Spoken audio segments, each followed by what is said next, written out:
말씀대로 지켜 행하는 우리 모두가 되기를 축복합니다.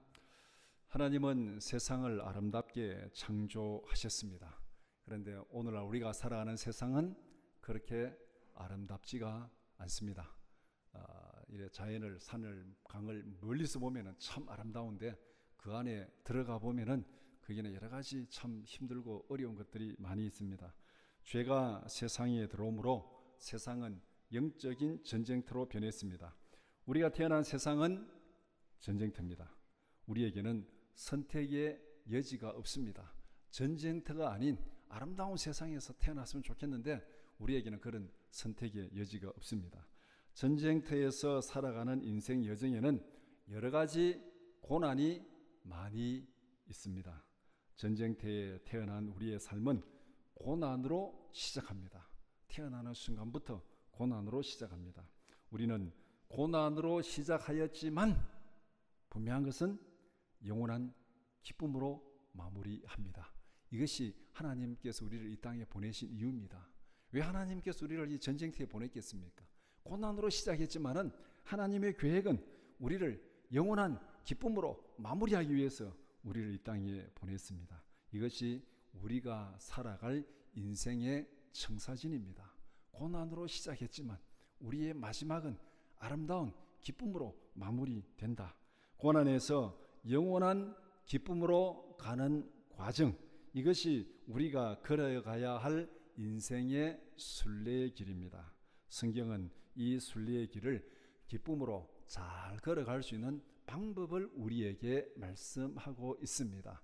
전쟁터를 통과할수록 거기에는 여러 가지 지켜야 될 일들이 많습니다. 때로는 긴장해야 되고, 때로는 주의해야 되고, 조심해야 되고, 잘 신경을 바짝 써가지고 그렇게 지켜 지나가야 됩니다. 성경은 바로 우리에게 그렇게 말씀하고 있습니다. 우리가 전쟁터에서 고난으로 시작했지만 영원한 영광으로 마무리될 것이기 때문에 그 과정을 통과하면서 때로는 술 취하지 말라, 방탕하지 말라, 성령의 충만을 받으라, 깨어 있어라, 이렇게 경고하는 말씀이 바로 여기에 해당되는 것입니다. 그래서 우리는 고난 가운데 시작했지만 영원한 기쁨으로 마무리된다. 그 사이를 잘 통과하자. 그것이 성경의 말씀이고, 또 오늘 야고보서 5장 12절에서 20절 말씀을 읽었습니다. 오늘 내용도 바로 그 내용입니다. 고난의 인생 여정에서 좌절하지 말고 기쁨으로 잘 마무리하자. 그것을 말씀하고 있습니다.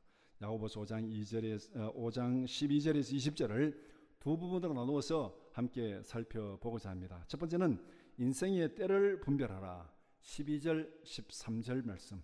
두 번째는 원칙의 구체적인 적용입니다. 14절에서 20절 말씀. 첫 번째, 인생의 때를 분별하라. 첫 번째 질문, 거짓과 속임수가 가득한 세상에서 성도들은 어떻게 행동하라고 말씀합니까? 우리가 살아가는 이 세상은 전쟁터입니다. 이 세상에는 거짓과 진실이 섞여 있습니다. 겉으로 보기에는 어느 것이 진실인지 어느 것이 거짓인지 구별할 수가 없습니다. 이런 상황에서 성급하게 맹세하지 말라.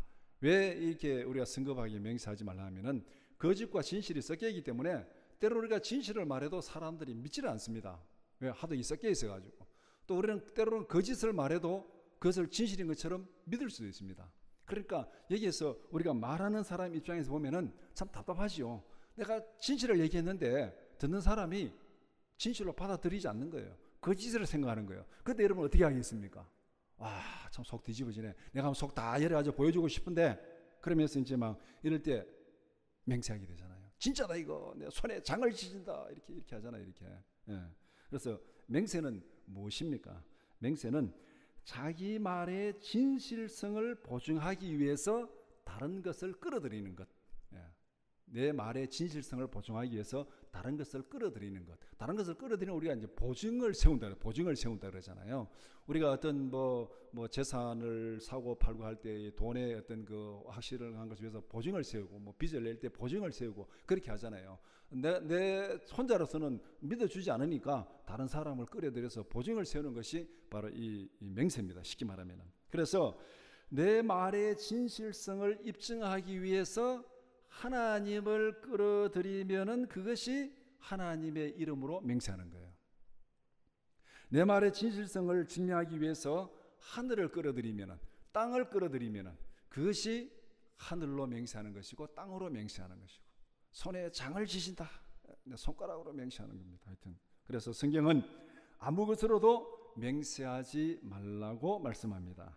맹세하지 말고 있는 그대로 말하라.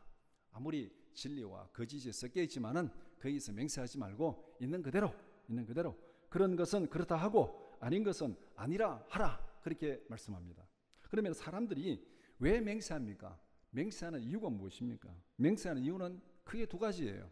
첫 번째는 조급하게 자기의 진실성을 증명하려는 의도에서 맹세합니다. 앞에서 얘기한 대로 나는 진실을 얘기하는데 상대방이 진실로 받아들이지 않으니까 속이 답답하잖아요. 그러니까 급한 마음에 내가 확실하다, 내가 하나님 이름으로 내 맹세한다, 이렇게 하면서 자기의 어떤 말의 진실성을 증명하려고 그렇게 하잖아요. 그런데 문제는 나는 그것이 확실하다고 얘기했는데 확실하다는 보장이 있습니까? 우리의 한계가 바로 여기 있어요. 나는 확실하다고, 내가 들은 바로는, 내가 아는 바로는 확실하다고, 하나님의 이름으로 맹세한다고 얘기했는데 며칠 지나 보니까 그게 아니에요. 나는 정말 속일 의도가 없었습니다.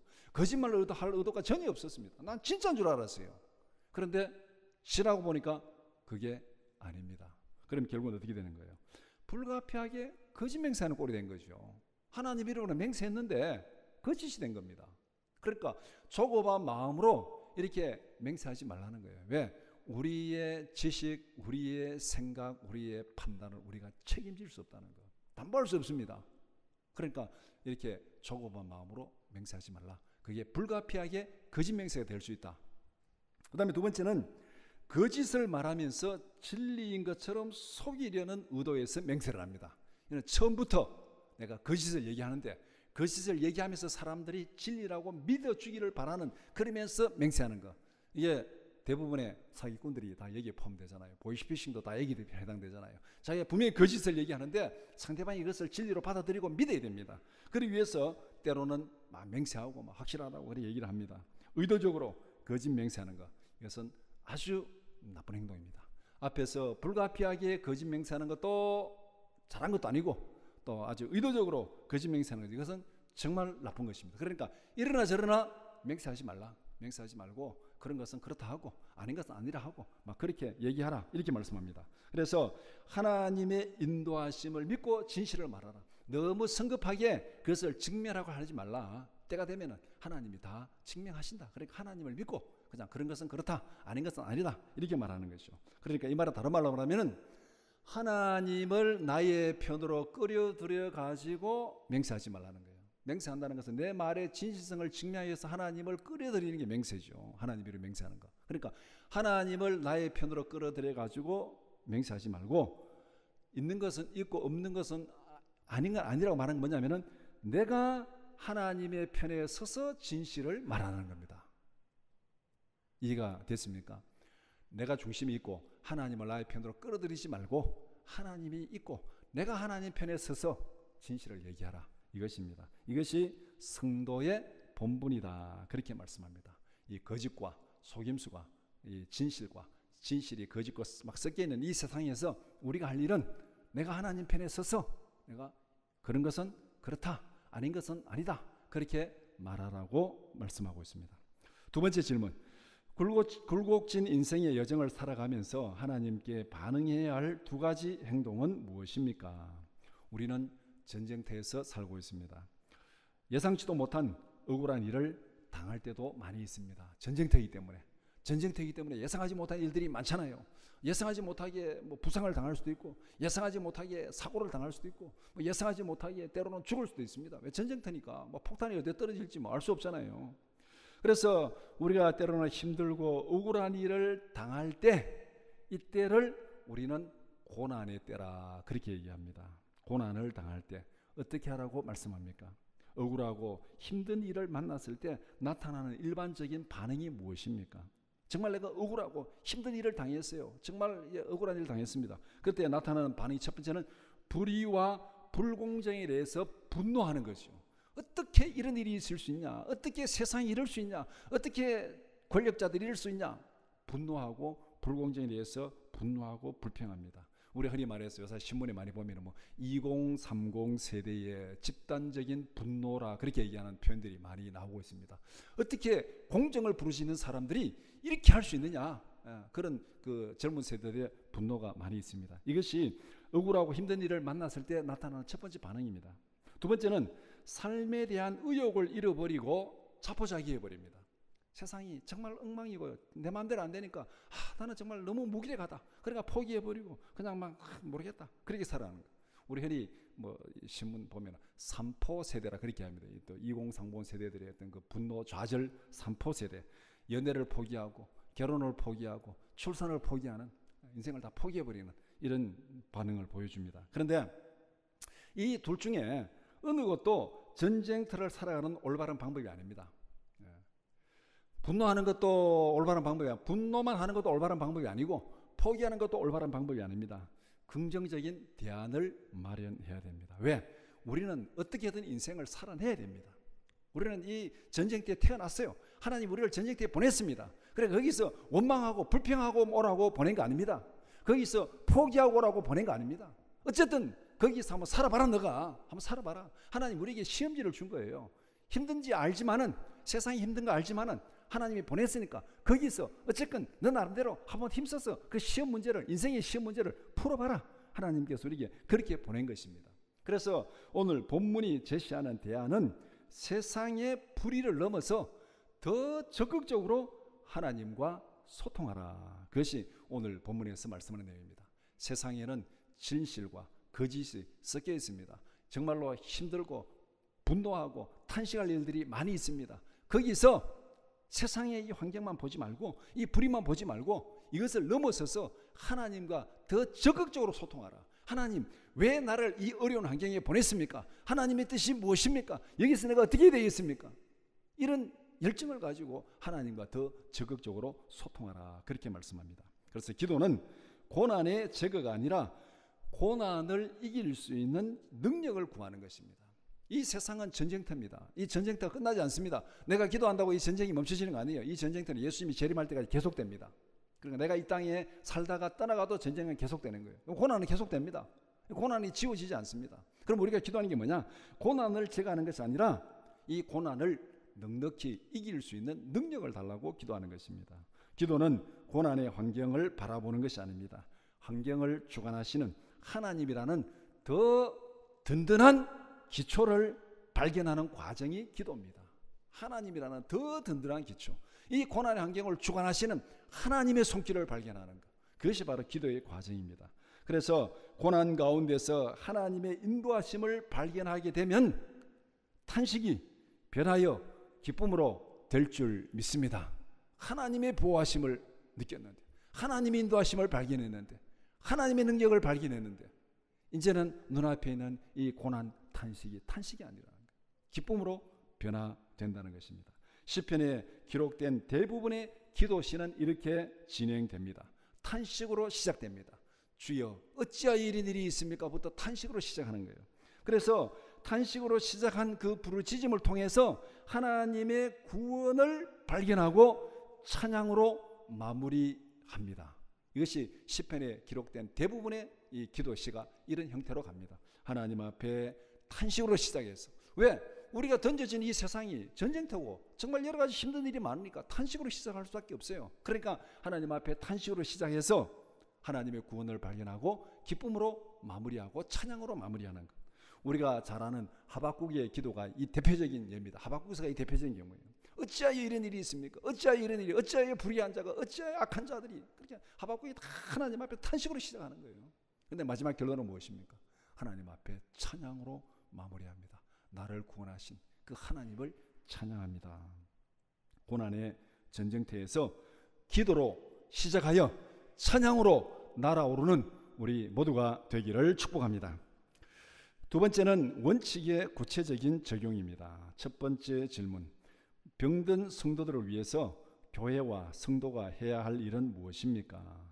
병든 자가 있으면 어떻게 해야 되겠습니까? 이제 실제적인 상황 앞에서 인생의 때를 분별하라. 때를 분별하고, 이제 구체적인 이 과정에서 병이 들었다는 것은 고난의 때입니까? 즐거워할 때입니까? 어떤 때입니까? 병이 들었다는 것은 고난의 때입니까? 즐거워할 때입니까? 저도 큰 수술을 해봐서 이제 압니다. 그 전까지는 잘 몰랐는데 큰 수술을 해보니까 병이 들었을 때는 이게 고난의 때구나. 이 모든 게 인간의 힘으로 되는 게 아니구나. 병원에 가서 의사가 이게 다 마음대로 할 수 있는 것도 아니구나. 하나님께서 지키시고 인도하셔야 되는구나. 병이 들었다는 것은 고난의 때입니다. 우리의 힘으로, 인간의 힘으로 감당할 수 없는 고난의 때입니다. 그러면 어떻게 해야 되겠습니까? 오늘 보면 13절에서 기도하라고 했습니다. 기도하라고. 13절에 너희 중에 고난당하는 자가 있느냐? 그는 기도할 것이요. 고난당하는 자가 있냐? 그는 기도할 것이요. 우리가 인생에서 경험하는 고난의 제일 대표적인 경우가 뭡니까? 병든 때잖아요. 병든 때. 몸이 아프고 병이 들 때 우리가 경험하는 이 가장 흔한 또 가장 가까이 있는 것이 바로 고난의 때입니다. 기도하라. 어떻게 기도하라고 말하고 있느냐? 오늘 본문에서 고난의 때에 병들었을 때 기도하는 방법을 세 가지로 얘기합니다. 첫 번째는 교회의 장로들을 청해서 기도하라. 이거는 다른 말로 말하면 교회의 기도를 요청하라는 것입니다. 기도는 혼자서 하는 것이지만은 동시에 기도는 공동체의 사역입니다. 믿는 자들이 함께 하나님 앞에 매달려서 기도하는 겁니다. 기도는 나 혼자 하는 것이지만 동시에 다른 사람의 도움을 받는 거예요. 함께 하는 것입니다. 함께 하는 거. 에베소서 6장 18절 말씀, 19절 말씀 우리 같이 보겠습니다. 시작. 모든 기도와 간구를 하되 항상 성령 안에서 기도하고 이를 위하여 깨어 구하기를 항상 힘쓰며 여러 성도를 위하여 구하라. 또 나를 위하여 구할 것은 내게 말씀을 주사 나로 입을 열어 복음의 비밀을 담대히 알리게 하옵소서 할 것이니. 그러니까 모든 기도와 간구를 하되 성령 안에서 기도하고 이를 위해서 기도하고 여러 성도를 위해서 기도하고 나를 위해서 기도하라. 그러니까 기도는 결국 뭡니까? 이 그물이 얽히듯이 같이 얽혀 있는 거예요. 내가 기도하고 내가 너를 위해서 기도하고 너도 나를 위해서 기도하고 이게 바로 기도입니다. 이게 기도. 그래서 서로의 기도는 얽혀 있는 겁니다. 얽혀 있는 거. 그러니까 하나가 무너지지 않는 거죠. 그물 딱 이래 놓으면은 하나가 풀어진다고 무너지지 않잖아요. 같이 얽혀 있는 거. 이게 기도입니다. 그러니까 기도의 첫 번째는 교회 장로들을 청해서 기도하라. 오늘 말하면 뭐 신방을 요청할 수도 있고 또 교회 기도실에 몰래가 함께 기도할 수도 있고 기도는 함께하는 것이다. 내가 혼자 해야 되지만은 함께하는 것이다. 그렇게 말씀합니다. 두 번째, 기름을 바르며 그를 위하여 기도하라. 여기는 약간의 해석의 문제가 있는데 간단히 정리하면은 의학적인 치료를 배척하지 말라는 겁니다. 어떤 사람들 간혹 그런 사람도 있습니다. 하나님 앞에 기도하면 되지 무슨 약을 먹느냐고 무슨 병원에 가느냐고 기도해야지 믿음 없이 뭐 하여튼 그렇게 진실로 믿는다면 그 사람도 대단한 믿음을 가지고 있습니다. 그러나 하나님께서 우리에게 이 의술을 주고 또 약을 주는 것은 다 하나님의 은혜 가운데서 우리에게 그것을 다 사용하라고 주신 거예요. 그래서 성경에 보면은 기름을 바르라 그랬고 또 포도주를 쓰라 그랬고 다 그렇게 이 병이 있을 때 기도하면서도 이런 보조적인 치료 수단을 사용하라고 했습니다. 그래서 의학적인 수단은 보조 수단입니다. 분명히 알아야 됩니다. 의학적인 수단은 치료의 보조 수단입니다. 그것이 전부가 아니에요. 의술이 다 고치지 못합니다. 의술이 다 고칠 수 없어요. 사람 다 죽잖아요. 아무리 의술 발달해도 죽습니다. 결국은 의술이 다 고칠 수 없습니다. 의술은 보조 수단입니다. 우리가 이 치료의 가장 핵심은 자가 면역입니다. 자가 면역. 우리 병원에 가서 그런 경우를 보잖아요. 의사가 이제 수술 다 하고 나서 수술 잘 되었습니다. 이제 회복되도록 이제 이게 기력을 잘 돋궈야 된다고. 수술 아무리 잘해도 죽는 사람이 있잖아요. 우리 몸이 그걸 못 받아주면 죽습니다. 그거. 그러니까 결국은 뭐냐면은 우리 안에서 자가 면역 체계가 작동해가지고 건강을 회복해야 되는데 뭐 수술하고 약을 쓰는 것은 거기에 보조 수단을 씁니다. 보조 수단. 그래서 의술을 맹신해도 안 되지만은 의술을 배척할 필요도 없습니다. 하나님 앞에서 기도하면서 우리가 사용할 수 있는 치료의 보조 수단을 사용하면서 하나님 앞에 기도하라. 그렇게 말씀합니다. 세 번째는 너희 죄를 서로 고백하며 병 낫기를 기도하라. 그것은 회개는 모든 기도의 필수적인 전제 조건입니다. 그리고 공동체가 합심해서 기도하라. 그렇게 말합니다. 16절에 너희 죄를 서로 고백하며 병 낫기를 위하여 서로 기도하라. 서로 죄를 고백하고 서로 기도하라. 그렇게 말씀합니다. 그러니까 앞에서 말한 대로 교회의 기도를 요청하는 것이나 또 여기서 또 서로 이렇게 기도를 부탁하고 서로 기도하고 서로 함께 회개하고 그렇게 하면 기도하는 것을 말하고 있습니다. 그래서 이 마태복음 18장 19절 20절 말씀 같이 보겠습니다. 진실로 다시 너희에게 이르노니 너희 중에 두 사람이 땅에서 합심하여 무엇이든지 구하면 하늘에 계신 내 아버지께서 그들을 위하여 이루게 하시리라. 두세 사람이 내 이름으로 모인 곳에는 나도 그들 중에 있느니라. 우리가 기도는 골방에서 혼자 하는 거 맞습니다. 동시에 기도는 주의 성전에 나와서 기도하는, 함께 기도하는 거예요. 내 집은 만민이 기도하는 집이라 분명히 말씀하셨잖아요.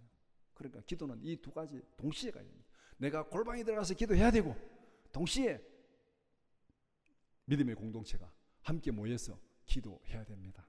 오늘 이 마태복음에도 두세 사람이 내 이름으로 모인 곳에는 나도 그들 중에 있느니라. 분명히 하나님께서 그렇게 말씀하셨습니다. 기도는 내 개인의 해야 될 사명이고 동시에 공동체가 함께 해야 될 사명입니다. 그래서 우리가 새벽에 나와서도 기도하고 오후에 나와서도 기도하고 수요일에 나와서도 기도하고 주일에 나와서 기도하고 공동체가 함께 기도해야 됩니다. 그 기도의 결과는 무엇입니까? 본문의 두 가지. 주께서 일으키시리라. 주께서 일으키시리라. 두 번째는 죄사함을 받으리라. 죄사함을 받으리라. 그렇게 말씀하고 있습니다. 이것이 바로 기도의 결과입니다.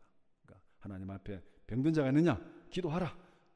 교회 기도를 요청하고 또 치료의 보조수단을 사용하면서 열심히 기도하고 그 다음에 서로 회개하며 함께 기도하라. 그러면 하나님이 들으시고 고치시고 죄를 용서하시고 구원하시리라. 그렇게 말씀합니다. 두 번째 질문. 믿음의 기도에는 어떤 능력이 있습니까? 엘리야 선지자를 기도의 실천적 모델로 소개합니다. 17절부터 그렇게 말씀하고 있는데 이 야고보서 앞에 내용을 지금 이 5장 이제 마지막에 왔는데 이 야고보서 5장까지 쭉 읽으면서 야고보서는 구약의 엘리야 말고 앞에 세 사람을 더 인용을 했습니다. 아브라함을 행함이 있는 믿음의 모델로 소개했습니다. 2장 21절에서 그냥 하나님 앞에 믿는다고 말만 하지 않고 이삭을 번제로 드린 그 행동, 믿음, 그 실천적인 믿음, 그 실천하는 믿음, 그러니까 이 죽은 믿음이 아니라 살아있는 믿음, 행함이 있는 믿음, 그 대표로 아브라함을 소개했습니다. 그리고 기생 라합을 믿음을 실천한 모델로 소개했습니다. 2장 25절에 정탐꾼을 숨겼습니다. 죽을 줄 알고 정말 그 죽음의 위험 가운데서도 하나님이 이 여리고를 붙일 줄 믿고 자기는 하나님 편에 서가지고 정탐꾼을 숨겨주는 그것이 바로 믿음의 실천, 생명을 걸고 믿음 편에 섰다는 그 모델로 라합을 소개했습니다. 그 다음에 우리가 오늘 읽은 본문 바로 앞에 5장 11절에 보면은 욥을 소개합니다. 욥의 인내를 배우라. 욥이 그 많은 고난 가운데서 견디고 마지막에 하나님께서 그에게 어떻게 채워주었는지 욥의 인내를 듣고 그 결말을 보지 않았느냐. 그러니까 우리가 이 땅에 전쟁터에 살아가지만은 때로는 많은 어려움도 있고 고난이 있지만은 너무 절망하지 말아라. 욥의 인내를 봐라. 욥이 얼마나 그런 고난 가운데 인생을 살아갔나. 그러나 하나님께서 그에게 어떤 결말을 주셨는가 그걸 보라는 거예요. 그리고 오늘 본문이 탄식으로 시작해가지고 영원한 기쁨으로 마무리되는 그게 바로 욥의 삶이다. 그러면서 앞에서 욥을 인용했습니다. 그 다음에 오늘 본문의 네 번째로 엘리야를 소개합니다. 엘리야는 절망적인 상황에서 기도를 실천한 모델입니다. 아합과 이세벨이 다스리던 영적인 암흑기에 엘리야는 박해를 받았습니다. 죽이려고 아합이 이세벨이 엘리야를 죽이려고 그렇게 했습니다. 그러니까 얼마나 이 생명의 위협을 받는 박해를 받았습니까? 그리고 가뭄으로 인해서 경제적인 기근에 시달렸습니다. 먹을 것이 없어서 시냇가에 가는데 까마귀가 먹을 것 갖다 주는 그런 경제적인 기근에 시달렸습니다. 이렇게 힘들고 어려운 환경에서 엘리야는 어떻게 했습니까? 믿음의 기도로서 세상의 어려움을 극복했다. 이것이 오늘 17절 18절의 말씀입니다. 믿음의 기도로서 타락한 세상에서 하나님의 영광을 드러냈다. 그러니까 고난 가운데서 절망할 수밖에 없는 상황에서 기도로 세상을 이기고 기도로 어려움을 극복한 그 대명사, 그 모델이 누구냐? 바로 엘리야다. 그렇게 말하고 있습니다. 엘리야의 기도는 가뭄과 기근을 해결하는 능력이 있었다고 말씀합니다. 그런데 본문은 뭐라고 말합니까? 엘리야는 처음부터 대단한 사람이 아니다. 엘리야는 뭐 타고난 대단한 사람이 아니다. 엘리야는 뭐 안 먹어도 사는 그런 사람이 아니다. 엘리야는 우리와 성정이 똑같은 사람이다. 이 말은 뭡니까? 우리와 똑같이 연약한 사람이다. 우리와 똑같이 연약한 사람이다. 왜냐하면 우리가 구약주 읽으면 엘리야도 나중에는 절망하고 하나님 앞에 가서 하나님 날 죽여주세요. 난 더 이상 못 살겠습니다. 날 죽여주세요. 죽여주세요. 예. 그러니까 엘리야는 그래 보면 믿음의 사람은 맞는 것 같아요. 우리 같으면 뭐 믿음이 없으면 자살해 버리겠는데 자살은 하지 않습니다. 자살은 하지 않고 하나님 날 죽여주세요. 하나님 날 죽여주세요. 난 더 이상 못 살겠습니다. 힘들어 못 살겠습니다. 날 죽여주세요. 우리도 정말 힘들 때 그렇게 하시기 바랍니다. 자살은 하지 말고 정말 죽고 싶거든. 하나님 앞에 가서 하나님 날 죽여주세요. 날 죽여주세요. 그러면은 하나님이 진짜 죽여주시든지 아니면 하나님이 살려주시든지 둘 중에 하나 할 거 아닙니까? 내가 나를 죽이면 그건 살인이에요. 그거는. 내가 나를 죽이면 살인입니다. 그러니까 엘리야는 정말로 힘든 상황에 로뎀나무 밑에 가가지고 하나님 날 죽여주세요. 그렇게 기도했습니다. 그런데 이렇게 연약한 사람, 엘리야도 이렇게 연약한 사람, 힘들면은 죽여달라고 하나님 앞에 탄식하는 연약한 사람이었습니다. 그런데 엘리야는 기도하는 의인이었습니다. 죽음 앞에서도 날 죽여달라고 기도하는 의인이었습니다. 죽여달라고. 의인이 뭐냐? 의인이. 성경에서 의인이 뭐냐? 의인은 하나님의 뜻에 헌신된 사람입니다. 하나님의 뜻에 헌신된 사람. 그러니까 내가 죽고 싶어도 내 마음대로 결정하지 않는 거예요. 내가 죽는 것도 하나님께 맡기고 하나님 날 죽여주세요. 이게 의인이에요. 이 하나님의 뜻을 구하는 거잖아요. 뭐 죽어보면 구하지 뭐 하나님의 뜻이 뭐고 내가 죽어보자. 이거는 내 마음대로 하는 거예요. 이건 의인이 아니에요. 이거는. 의인은 하나님의 뜻에 헌신된 사람. 또 다른 말로 말하면은 하나님의 마음을 대변하는 사람. 이것이 의인입니다. 하나님의 마음을 대변하는 사람. 그래서 믿음으로 간구하는 엘리야의 기도에 하나님이 역사하셨습니다. 하나님의 뜻이 무엇인지를 구하면서 하나님의 뜻에 맡겼고 하나님의 마음에 맡기시니까 하나님이 그 기도를 들으시고 그 가운데 하나님이 역사하신 거예요. 처음부터. 이 기도가 하나님의 뜻에 헌신되었고 하나님의 뜻에 맡겼으니까 하나님이 그 역사하셔야 되잖아요. 이게 의인의 기도라는 거예요. 이게 의인의 기도. 엘리야가 무슨 능력이 대단해서가 아니라 하나님의 뜻에 헌신해서 하나님의 뜻에 맡기니까 그 기도를 들으시고 하나님이 거기에 역사하셨습니다. 하나님의 능력을 믿습니까? 그렇다면 세상을 탓하지 말고 환경을 탓하지 말고 기도합시다. 엘리야처럼 기도합시다. 그냥. 정말 못 살겠다. 죽고 싶다. 그러면은 하나님 앞에 가서 하나님 나 진짜 못 살겠습니다. 죽고 싶습니다. 하나님 죽여주세요. 그렇게 기도하면 돼요. 하나 죽여주세요. 죽여주세요. 그러면은 하나님이 기도를 들으시고 진짜 너는 죽는 게 낫겠다 하면은 죽이시든지 아니면은 그래도 살아야지 하고 하나님이 힘 주시고 능력 주시든지 하나님이 하실 일이에요. 우리가 할 일은 이러나 저러나 하나님 앞에 기도하는 겁니다. 기도하는 것. 그 기도의 모델을 오늘 엘리야를 통해서 우리에게 보여주신 것입니다. 세 번째 질문. 거짓에 미혹된 자들을 위해서 교회와 성도가 해야 할 일이 무엇입니까? 우리는 영적 전쟁터에 살고 있습니다. 사탄의 침입으로 전쟁이 시작되었습니다. 그러니까 거기에 미혹에 넘어간 자들이 있어요. 전쟁터니까 사탄의 침입으로 미혹에 넘어간 자들이 있습니다. 그럴 때 우리가 어떻게 되냐? 이 전쟁의 실상이잖아요. 이게 현재 우리의 실상입니다. 이단 넘어간 자들도 있어야 어떻게 해야 되겠습니까? 요한복음 10장 10절 말씀 같이 보겠습니다. 도둑이 오는 것은 도둑질하고 죽이고 멸망시키려는 것뿐이요 내가 온 것은 양으로 생명을 얻게 하고 더 풍성히 얻게 하려는 것이라. 이게 지금 전쟁입니다. 우리 가운데 벌어지는 전쟁. 지금도 사탄은 거짓으로 성도를 미혹하고 있습니다. 사탄의 미혹에 빠져서 진리에서 떠난 사람들도 있습니다. 진리와 거짓의 전쟁터에서 성도들이 해야 할 일은 무엇입니까? 오늘 본문에서 야고보는 두 가지 결론을 내립니다. 첫 번째, 성도의 사명은 믿는 자들을 돌아보고 공동체를 세우는 것이다. 세상에 거짓에 물들지 말고 믿음의 공동체와 함께 당당히 맞서라. 진리를 떠난 자들의 잘못을 깨우치고 그들의 마지막이 멸망이라는 것, 죽음이라는 것을 분명히 보여주어라. 당당히 맞서라고, 진리로 맞서라고 그렇게 말씀하고. 두 번째는 거짓에 미혹된 자들을 진리로 돌아오게 하라. 돌아오면 모든 죄를 용서하시고 구원받습니다. 그래서 20절 마지막에 허다한 죄를 덮을 것이라. 허다한 죄를 덮을 것이라는 건 뭐냐면은 허다한 죄를 다 그냥 덮어두는 게 아니라 이게 다 사함받고 용서받으리라 그 말입니다. 돌아오면 하나님께서 용서하고 구원하신다. 허다한 죄를 다 용서받고 구원받는다 그 얘기입니다. 그런데 이 야고보의 20절의 마지막 결론은 앞에 구약에 보면은 에스겔서 33장 11절 그 말씀을 어떻게 보면은 다시 한번 인용하는 겁니다. 에스겔 33장 11절 말씀 같이 보겠습니다. 너는 그들에게 말하라. 주 여호와의 말씀이니라. 나의 삶을 두고 맹세하노니 나는 악인이 죽는 것을 기뻐하지 아니하고 악인이 그의 길에서 돌이켜 떠나 사는 것을 기뻐하노라. 이스라엘 족속들아 돌이키고 돌이키라. 너희 악한 길에서 떠나라. 어찌 죽고자 하느냐 하셨다 하라. 하나님의 마음입니다. 이게. 그럼 우리가 뭡니까? 하나님의 마음을 대변하라.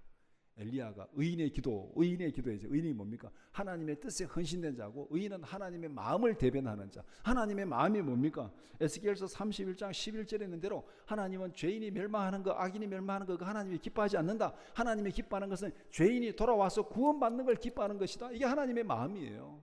그러면 우리는 이 땅에서 어떻게 해야 됩니까? 하나님의 마음을 대변하라. 하나님의 마음을 대변하라. 그것이 20절입니다. 진리에서 미혹 떠나간 자들을 돌아오게 하라.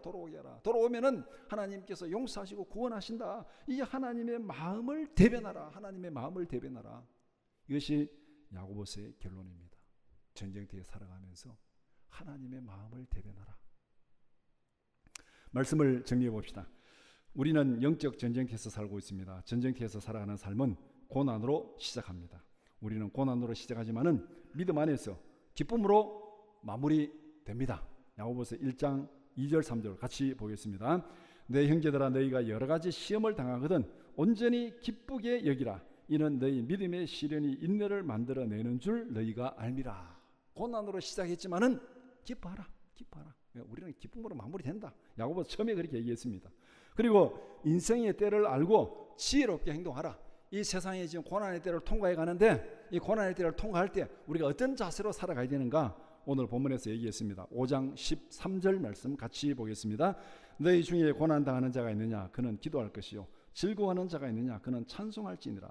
하나님을 믿는다면은 전쟁터를 통과하는 우리의 삶은 두 가지 할 일입니다. 하나는 고난 가운데서 기도하는 것이고 다른 하나는 하나님의 은혜를 감사하고 찬양하는 것. 우리의 인생은 기도로 시작하여 기쁨의 찬양으로 완성됩니다. 이 땅에 살아가면서 우리가 할 일은 이 두 가지. 고난이 닥치면 기도하고 하나님 은혜 주시면 감사하고 찬양하고 그렇게 하나님과 동행하며 이 전쟁터를 통과하는 것입니다. 모든 고난에서 구원은 기도에서 시작됩니다. 고난 중에 기도하라. 기도는 하나님이 주시는 산소 마스크를 쓰는 것과 같다. 우리가 이 건물에 불이 났습니다. 그럼 막 이 독가스, 매연가스가 꽉 차면 어떻게 합니까? 산소 마스크가 있어야 되죠. 그거 없으면 질식해 죽잖아요. 그래서 사람을 구출하러 들어가면 이 산소 마스크를 쓰고 들어가잖아요. 그래서 이 죄로 오염된 세상에서 기도로 산소 마스크를 착용하라. 여러분들 비행기를 타면은 처음에 비행기에 이륙하기 전에 이 비상시 행동 요령을 가르쳐 주잖아요. 그러면서 뭐 구명조끼는 어떻게 하고 뭐 산소 마스크 내려오면 어떻게 하고 이렇게 설명하는데 거기 보면은 산소 마스크를 착용하고 죄에 질식된 사람을 구출하라. 그것이 비행기 탔을 때 이 비상시 행동 요령입니다. 그런데 산소 마스크가 뚝 떨어지면서 그 주의사항이 뭐냐면은 옆에 아이가 같이 있으면 아이에게 먼저 산소 마스크를 씌워주지 말고 자기가 먼저 쓰라는 거예요. 자기가 먼저 쓰라. 어떻게 보면은 엄마가 어떻게 그럴 수 있냐? 아부터 깨야지. 내가 어떻게? 그런데 그 비상시 행동에는 자기가 먼저 산소 마스크를 끼고, 왜냐하면 아이인데 끼워주다가 어떻게 해가지고 내가 질식돼 버리면 구하지를 못하니까 내가 먼저 산소 마스크를 쓰고 정신 바짝 차려서 그 다음에 아이를 구원하라. 그래서 내가 먼저 산소 마스크를 끼고 그 다음에 아이를 돌보라. 이게 비상시의 행동 요령입니다. 오늘 본문의 내용이 바로 그렇습니다. 이 땅에 살아가는 성도들이 해야 될 일이 바로 이것입니다. 내가 먼저 죄 가운데서 구원받아야 됩니다. 죄 가운데서 구원의 출발점은 기도입니다. 기도에 산소 마스크를 쓰고 먼저 내가 나의 생명을 구원하고 하나님 앞에 힘있게 서야 됩니다. 내가 구원받았다면 그 다음에는 죄 가운데서 질식하는 사람들을 구출하라. 이것도 역시 기도로 시작됩니다. 하나님이 주시는 지혜로 할 수 있습니다. 내가 구원받는 것도 기도로 시작되고 또 구원받은 내가 다른 사람을 구원하는 것도 기도로 할 수 있습니다. 이것이 앞에 야고보서 1장 5절 말씀 같이 보겠습니다. 너희 중에 누구든지 지혜가 부족하거든 모든 사람에게 후히 주시고 꾸짖지 아니하시는 하나님께 구하라. 그리하면 주시리라. 우리의 삶은 여러 가지 고난 가운데서 탄식의 기도로 시작하였지만 기쁨의 찬양으로 마무리하는 우리 모든 성도들이 되기를 주님의 이름으로 축원합니다.